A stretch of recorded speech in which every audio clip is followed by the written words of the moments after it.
Okay. You are a magnet. You are a magnet.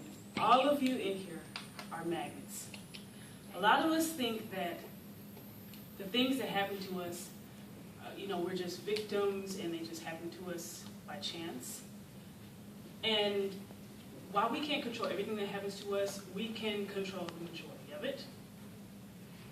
In 2008, I was introduced to this book that was called The Law of Attraction. And it literally changed my life. I'm credible to discuss this because I live the law of attraction. Like, I'm gung-ho about it. I do vision boards, I do my affirmations, auto-suggestion, and things that I really can't go into a whole lot of detail about here. The relevance of this is that so many people complain about their circumstances, but they don't understand that the very act of them talking about it is just perpetuating the situation. Today, I'm going to discuss with you how the law of attraction basically controls the majority of your life through your thoughts and your beliefs, and your words and your actions. The law of attraction, I'm just going to tell you what it is in case you've never heard of it. Most people have. It's the belief that everything gives off a vibration, and whatever you're thinking about, you're attracting more of that, whether it's something you do or do not want in your life. In his book entitled Law of Attraction, The Science of Attracting More of What You Want and Less of What You Don't, Michael Luzier says, many people are often curious about why they keep attracting the same thing over and over again. This happens because they are sending a negative vibe non-deliberately, simply through their observation of what they are currently getting. First, I will discuss how your beliefs and your expectations contribute to the results that you get. Your beliefs and expectations lead to the thoughts you think and the words that you speak. Our beliefs are the foundation of what controls our life. It doesn't matter if that belief is true or false. If you believe it, then it's gonna be your reality. It's gonna become the truth that you're gonna experience. The law of attraction teaches us how to change our beliefs to get more of what we want and less of the results that we don't want. In the June 2008 issue of Oprah magazine, Louise Hayes says, we don't want to put ourselves down. We don't want to say, oh, it'll never work out for me, or I'm not good enough, because that's what the universe hears and is going to return more of that to you. The most powerful law of attraction exercise that I've ever done was to sit down and write down a list of my beliefs in a certain area of my life that was disappointing to me. And I wrote out the negative beliefs that I was holding at a subconscious level that were leading to the painful results that I was getting. Then I looked at each belief and I replaced it with a positive belief that would be much more beneficial to me. I typed this all out.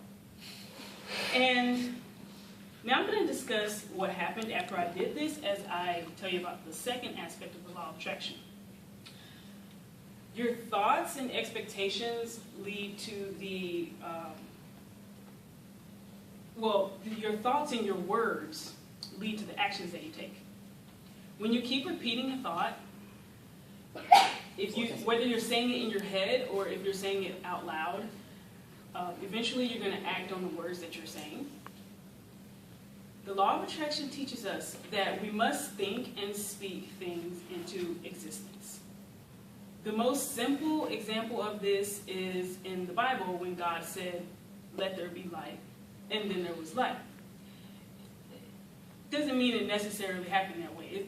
The point of that Bible verse to me is just saying that you have a lot of power in the words that you speak. For example, if you continually tell yourself that, oh, I'm ugly, I'm undesirable, then that's going to be the experience that you're going to get when you go out into the world. But if you come up with a new affirmation and you say, okay, I'm worthy of love and I'm beautiful, then you're going to probably end up taking better care of yourself which is going to result in you probably getting a better response because your beauty is going to shine from the inside and the outside. In the academic journal by Zefeng Lee, he states, since Isaac Newton proposed the law of universal attraction, it has been verified by precise experiments. Any two objects attract each other by the force along the center line between them.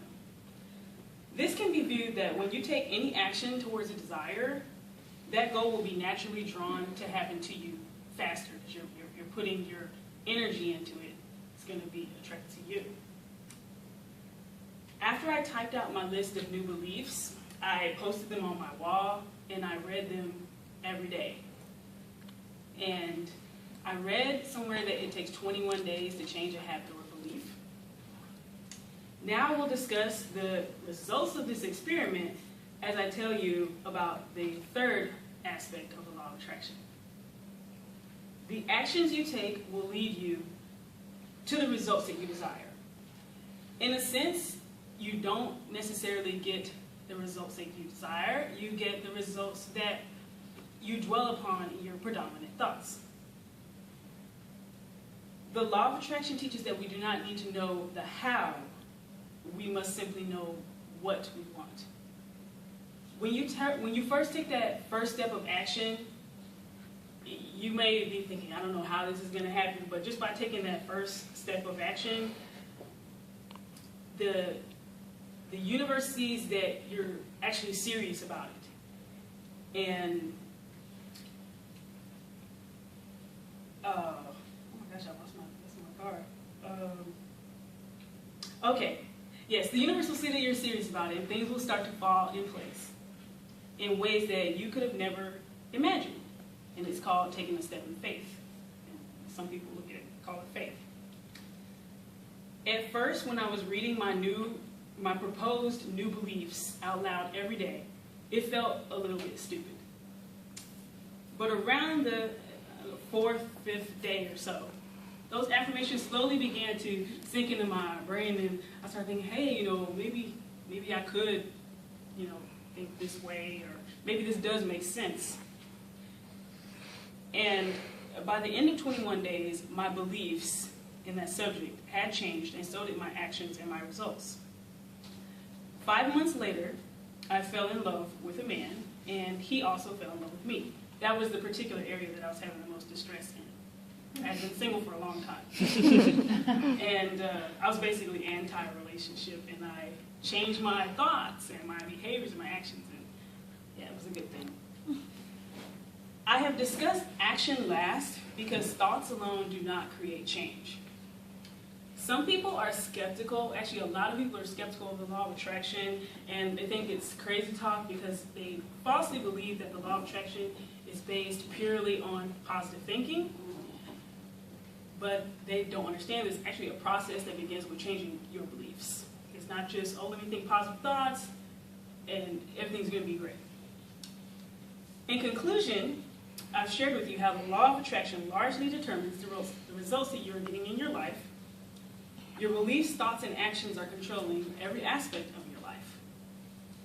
I have discussed with you how the law of attraction controls your life through your beliefs and expectations, your thoughts and your words, and your actions. I literally use the law of attraction to motivate myself to go to college. I put pictures of the SEF logo all around my apartment and all around my car. Well, I put one picture in my car, and I put pictures all over my apartment, and I put pictures of people wearing backpacks, like proud students. And I wrote out a list of everything positive that college would do for me and how it would make me feel. You have to focus on how it's going to make you feel to have these new beliefs. And after reading it every day, after a while, I was like, oh my God, I have to go to college. And it became like this drive. And I've been in college for 3 years now. It's one of the greatest things I've ever done. And that's all I have to say.